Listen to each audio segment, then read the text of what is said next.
Okey, boleh mula.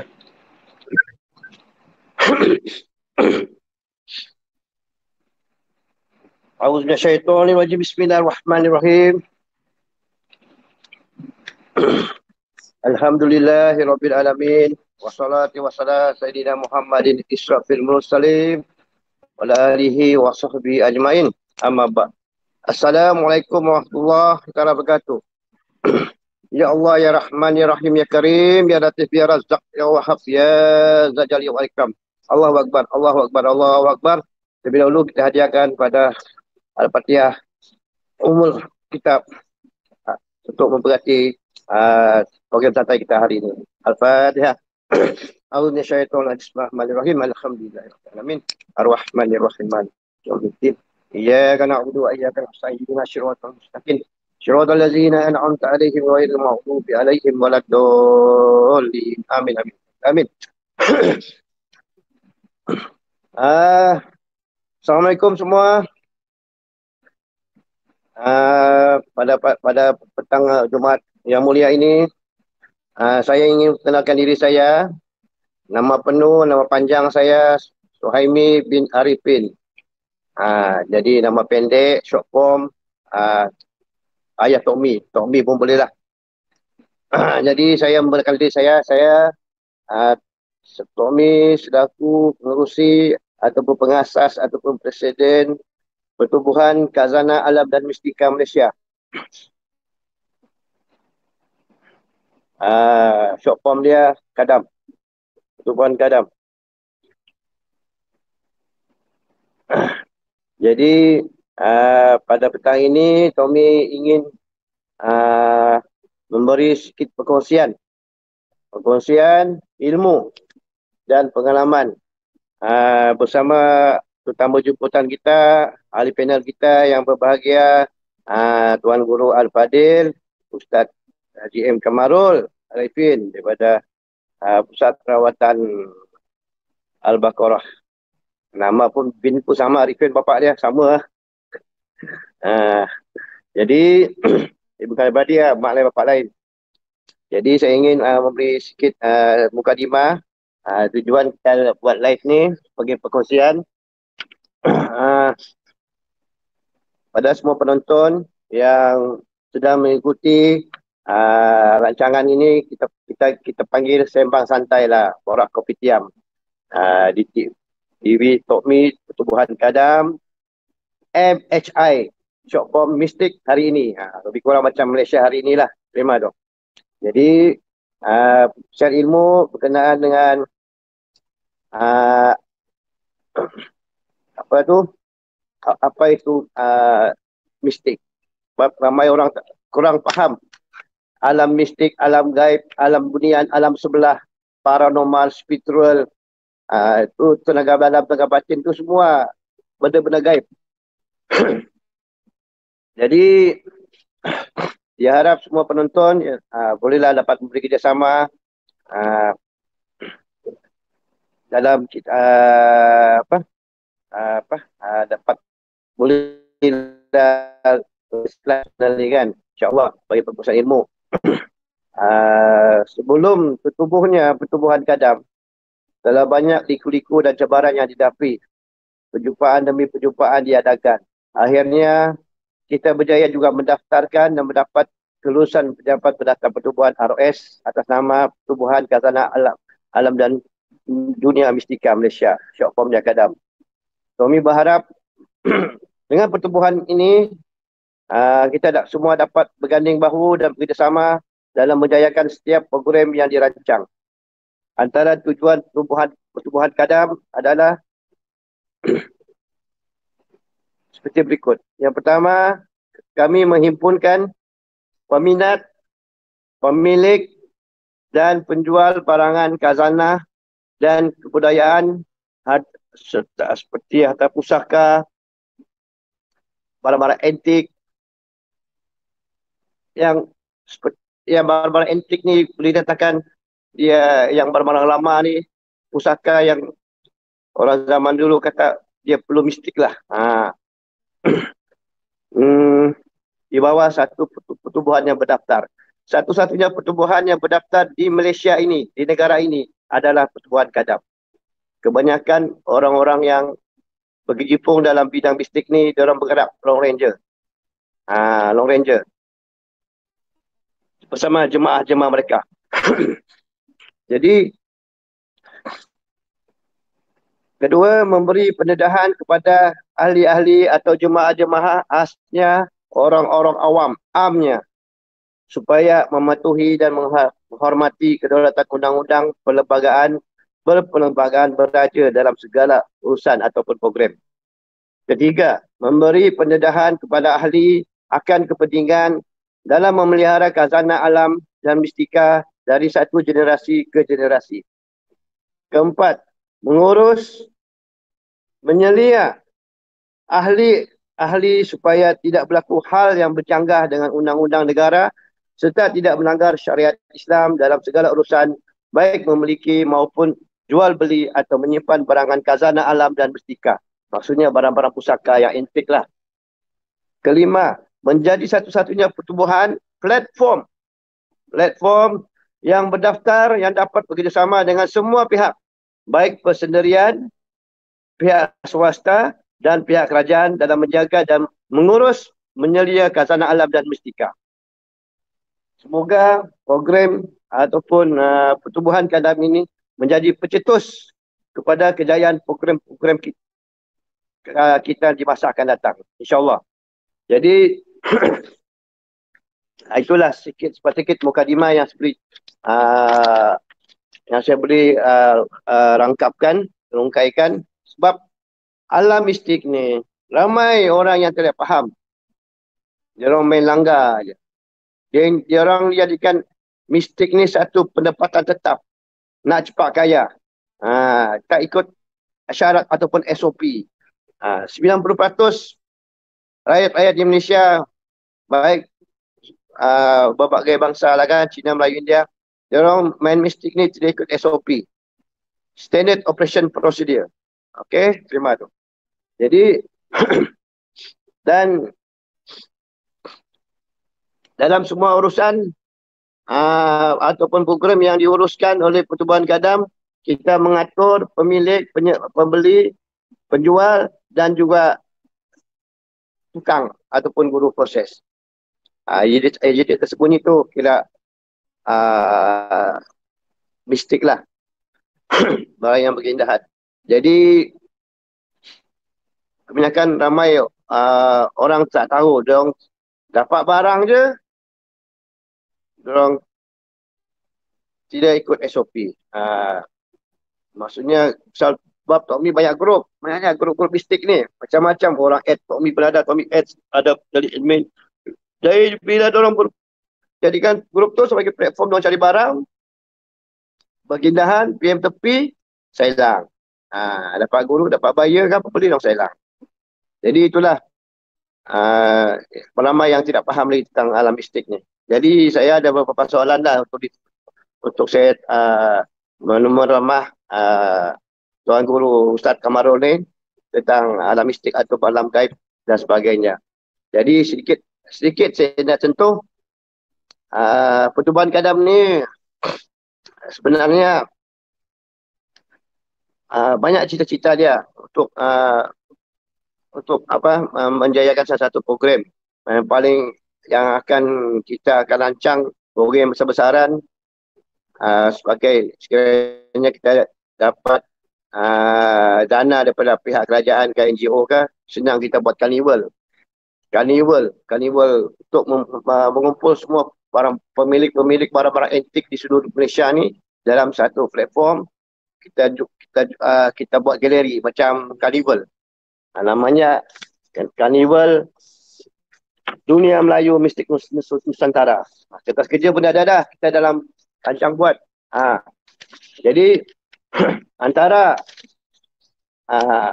latar belakang ataupun carnival ni, Carnival Dunia Melayu Mistik Nusantara adalah satu carnival yang bertujuan untuk mempamerkan kehidupan masyarakat zaman dahulu yang penuh dengan perkara-perkara yang mistik. Sifat pemikiran Melayu moden terlihat semakin tidak bersedia untuk berinteraksi seutuhnya dengan khazanah leluhur silamnya. Selain kurang perkakasan ilmu alat untuk memahami pemikiran apapun yang tumbuh dari akar-akar halus, sekularisme menjadikan ruang legar fikirnya sempit, cenderung sinis, pelik dan bermudah-mudah, menolak sesuatu yang di luar kotak prasangkanya. Kalimat bernuansa negatif seperti kurafat, karut dan tahayul adalah manifestasi kekeliruan mereka. Menjadilah khazanah warisan leluhur yang berjasa itu sudah tidak mengalir laju lagi di muara jiwa anak bangsa. Biarpun darahnya sama merah dalam urat raga zuriatnya, namun pertemuan kegagasan fikiran pantas meleburkan suatu keunggulan jati diri. Muzakara ini hanyalah medan bicara buat mengunggah sedar melurus faham umat umat memaknai misteri dunia Melayu mistik Nusantara dengan pedoman ilmu dan kefahaman. Selama perspektif prejudis ini tidak dirawat, nyata kita belum bersedia melazati khazanah ilmu, amal, pengalaman dan limpahan nikmat leluhur sendiri. Saat kita mula menyedari betapa tahuku hanya secubit, tidak tahuku seluas-luas alam, bahawa Tuhan itu Esa, berkuasa, ilmunya maha luas, maha halus. Nah, barangkali barulah kita bersedia untuk menekuni realiti sejarah diri Melayu yang tidak terperi. Jadi itulah sikit mukadimah dia. Jadi dia punya objektif untuk merapatkan jurang perbezaan sesama kita serta menguatkan tali persaudaraan dan menguatkan semangat hormat menghormati, kasih sayang dan ikatan persaudaraan sesama umat Islam. Daripada perspektif sejarah, ungkapan sejarah menonjolkan kewibawaan masyarakat Melayu terdahulu dalam menjalani kehidupan mereka. Kegigihan dan ketekunan mereka menjadikan ianya satu budaya yang hebat dan teknologi pada ketika itu ialah sumber ilmu dan petua. Daya kreatif dan semangat juang bangsa Melayu yang unik bersandarkan ilmu yang dimiliki menjadikan bangsa itu hebat dan jitu. Dari segi kehebatan Melayu pula, dalam bidang persenjataan, logam, pakaian, pemakanan dan obat-obatan tradisional, bangsa kita memang tersohor. Jadi dengan karnival ini kita akan memamerkan hasil karya agung bangsa Melayu seperti persenjataan, keris, tombak, pedang dan sebagainya. Busana pakaian silat dan sebagainya. Dan perubatan alat-alat tradisional. Itulah sedikit mukadimah yang Tommy nak. Untuk makluman semua, karnival ini Pertubuhan Gadam akan bekerjasama dengan Balai Adat Tok Cindai, Maha Guru Tok Cindai. Jadi itulah sedikit sebanyak tentang Pertubuhan Gadam. Mengurus, menyelia antara pemilik, owner dengan penjual, pembeli, buyer atau pembayar dalam bahasa Inggerisnya buyer dan juga tukang ataupun guru. Itu je lah yang saya dapat sedikit sebanyak. Jadi ada yang orang tidak faham apa itu mistik, main mistik. Mistik ni tidak barang-barang berkinahan. Mistik ni ada banyak. Mistik ni paranormal pun mistik, hantu jin pun mistik, spiritual pun mistik, semua perkara gaib. Dan barang-barang keindahan mistik ni banyak, bukan satu dua, beratus. Salah satunya barang kebal. Barang kebal seperti besi kuning, delima merah, butat lipan, itu kebal kulit. Ada kebal umum, SOP dia potong rambut tak putus, potong janggut tak putus, kebal kulit cucuk jarum tak tembus, itu SOP, cara test dia. Kebanyakan owner tak ikut SOP. Hantar video yang lepas-lepas. Barang mistik ni banyak. Keris berdiri, keris berjoget, keris terbang, mani gajah dua alam, tokek, pedang tombol, tiga roh, macam-macam lagi. Anti masin, anti racun, anti basi, barang-barang mistik ni. Itulah kebanyakan dia tidak faham. So untuk mengulas lebih lanjut lagi, Tok Mi menjemput, mempersilahkan Yang Berbahagia Al-Fadil, Ustaz Kamarul untuk mengupas dan memberi pencerahan daripada A sampai Z apa yang telah mukadimah yang telah Tok Mi beritahu tadi. Dan Tok Mi pun sudah standby 4 soalan saja. Untuk pertama kali kita test lain ni, kita bertalian untuk sesi yang pertama ni dan kita buat 30 minit insyaAllah ataupun kuranglah, lebih kurang itu. Jadi untuk sesikan datang kita akan buat perkongsian lagi, perkongsian ilmu, tenaga dalam, penerusan ilmu persilatan, penerusan ilmu tenaga batin, penerusan ilmu rawatan, bekam, urut. Tommy buat bekam dengan urut. Ustaz Kamarul dia buat perubatan. Macam orang kena sihir berat, saka, santau, semualah insyaAllah. Ni kira orang yang hebat juga ni lah. So, saya Tommy bagi tahu tadi yang mukadimah tu, silakanlah Ustaz Kamarul meneruskan hujah. Silakan, Ustaz. Baik, terima kasih Tok Mi. Alhamdulillah. Tok Mi apa khabar Tok Mi? Alhamdulillah. Sihat Jangan pergi betik tu. Belum game-game lagi ni. Kena game adalah. Okey. Dapat insya-Allah. Okey, insya-Allah moga-moga dengan perkongsian ilmu ni tentang mistik tentang SOP, tentang apa semua ni, moga-moga Allah izinkan kita untuk mendapat rezeki. Insya-Allah Okey, baik. Insya-Allah, amin. Okey, Tok Mi saya ikutkan soalan ada 4 tapi saya ingat masa pun macam tak mengizinkan. Mungkin saya cover satu dulu. Nanti kita akan sambung untuk next sesi. Boleh Tok Mi boleh terima tu. Baik. InsyaAllah. Okey, saya mulakan dengan istilah ataupun definisi mistik. Okey, apa yang dikatakan mistik ni? Okey, kalau kita tengok Wikipedia ataupun kamus, okey, mistisisme adalah aktiviti yang mana untuk mendapatkan ilmu atau kekuatan tertentu melalui cara gaib seperti meditasi, bertapa, berhalwat dan bermacam-macam lagi lah ritual untuk mencapai kepada mistik tadi. Amalan ini adalah dengan anggapan bahawa terdapat ilmu pengetahuan yang tidak boleh didapati melalui bahasa. Sebab mistik ni kita tak boleh nak cakap. Mistik ni kita tak boleh gapai. Mistik bukan 1+1=2. Bukan. Mistik ni kita akan rasa daripada aktiviti mistik yang kita lalui. Contohnya kita bertapa ataupun kita berzikir atau kita melakukan amalan tahajud tiap malam. Jadi apa yang orang kata natijah daripada amalan-amalan tadi mendatangkan kalau dalam bahasanya dipanggil karomah. Maksudnya apabila kita istiqamah insya-Allah lillahi ta'ala karamah tu akan muncul. Jadi itu adalah definisi mistik. Jadi apa yang ada dalam alam Melayu mistik ni? Apa yang berkaitan dia? Aktiviti mistik yang dapat dikesan dalam masyarakat Melayu dulu dan sekarang adalah pertama pertapaan, yang kedua berhaluan. Ini biasa kita dengar. Yang ada setengah orang kata dia pergi bertapa masuk gua lah. Ada setengah dah menjalani tarikat dengan haluan, suluk dan sebagainya. Dia macam itu. Dan ini memang sangat sinonim dengan alam Melayu. Daripada dulu sampai sekarang. Sebab tu kalau kita biasa dengar orang kata daulat tuanku. Dari mana datang daulat dia? Sebenarnya daripada pertapaan, daripada haluan, daripada amalan-amalan. Yang mana daulat itu adalah boleh dikatakan karamah, yang orang-orang dulu, sultan-sultan dulu adalah orang yang beriman. Dia orang memegang agama Islam dan syariat untuk mentadbir satu negara. Sebab tu sultan dulu-dulu semua majoriti berdaulat. Betul. Kita petapkan sikit pertapaan. Apa yang dimaksudkan pertapaan? Pertapaan adalah aktiviti iaitu menyisihkan diri dari ke tempat yang sunyi. Biasanya ada ritual-ritual khusus macam tak makan, tak minum, parti geni, puasa, memutih dan sebagainya.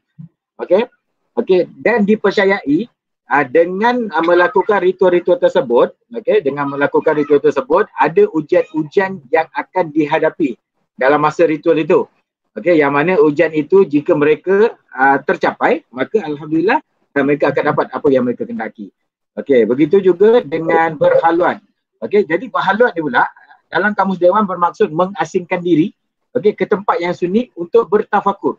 Maksudnya kita pergi cari tempat yang tak ada manusia, sunyi, tiada bising, hirup pikuk apa semua, dan di situ kita bersemedi. Kalau bahasa Indonesia selalunya cakap semedi. Maksudnya dia hanya diri dia dengan Allah. Itu yang dikatakan haluat. Yang mana haluat ni Rasulullah sendiri pun berhaluat di Gua Hira. Dan para pengamal tarikat, dia orang selalu berhaluat, suluk dan sebagainya. Itu yang sinonim. Sinonim dalam dunia Melayu. Dari dulu sampai sekarang. Maksudnya mistik ni memang tak boleh dipisahkan dengan Melayu. So apa kalau kita tahu Melayu ni sebenarnya adalah satu Nusantara. Okay, yang termasuk Indonesia, termasuk dengan Thailand, termasuk dengan Filipin, termasuk Filipin, Malaysia, Tanah Melayu. Ini semua dipanggil Nusantara. Kan? Jadi memang berbagai-bagai mistik dan ilmu yang ada dalam dunia alam Melayu. Okey, itu sedikit tentang mistik dan alam Melayu. Okey, sikit lagi kita ada 5 minit je lagi. Okey, last. Okey, sekarang ni kita fokuskan kepada kuasa mistik yang ada kepada barang-barang purba ataupun senjata-senjata lama. Okey, macam mana benda tu boleh berlaku? Okey, kalau kita nak main dengan benda-benda ni, kalau kita tak faham, itu yang menyebabkan kita punya akidah boleh lari. Okey, kan? Kita yakin dengan jin, okey? Menyebabkan akidah kita lagi. Sebab tu kita buat perkongsian ni. Supaya siapa-siapa yang berminat dalam dunia mistik kan perlu ada ilmu ni supaya akidah tak lari. Itu tujuan kita. Betul lah Tommy Itu yang dinamakan apakah itu urusan mistik. Urusan mistik ni yang lebih orang ketahui urusan mahar, jual beli dan juga mohon rezeki proses. Okey. Baik. Betul. Macam mana barang-barang senjata ataupun pusaka-pusaka lama ada kuasa mistik ataupun ada energi mistik. Okey, sebenarnya orang dulu ni zaman-zaman orang kata zaman-zaman Hang Tuah dan sebelumnya, dia orang ni semua teknologi sangat hebat. Okey, yang mana untuk mewujudkan satu senjata, kita ambil contoh keris cukup. Bukan dalam masa satu. Kadang-kadang boleh makan tahun untuk menyiapkan satu keris. Kerana apa?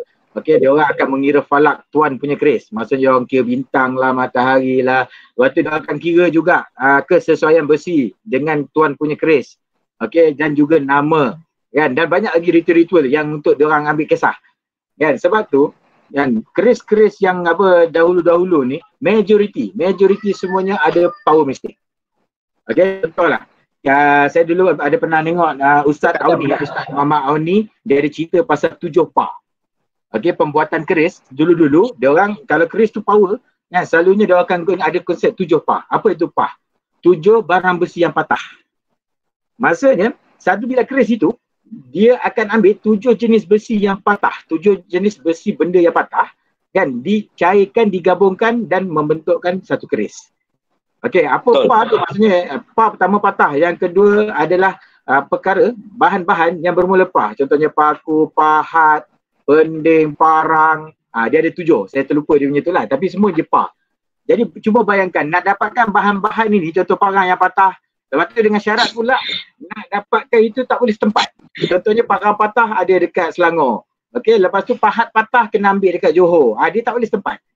Sebab tu kenapa salah satu sebab barang-barang purba, barang-barang pusaka-pusaka lama terutamanya keris ataupun senjata kan, dia ada power mistis, ada energi mistis.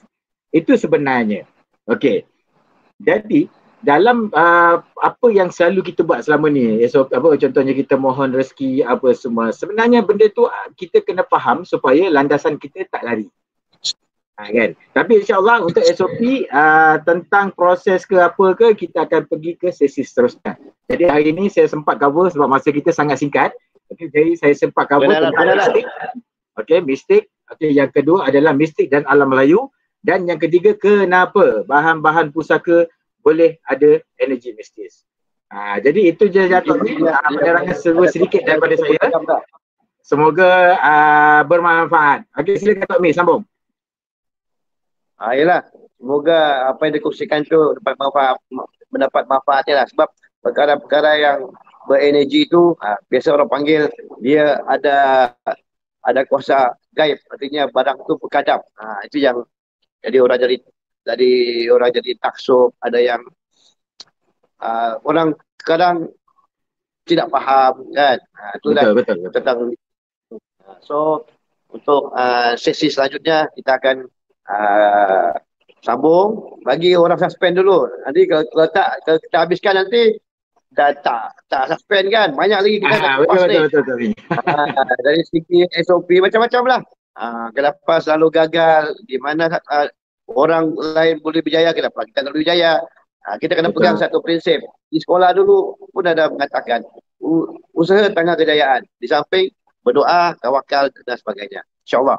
So, inilah untuk pengkongsian kepada sesiapa Yang ada sedang menonton, pastikan like and subscribe YouTube channel Tokmi TV Pertubuhan Gadam MHI Mistik hari ini.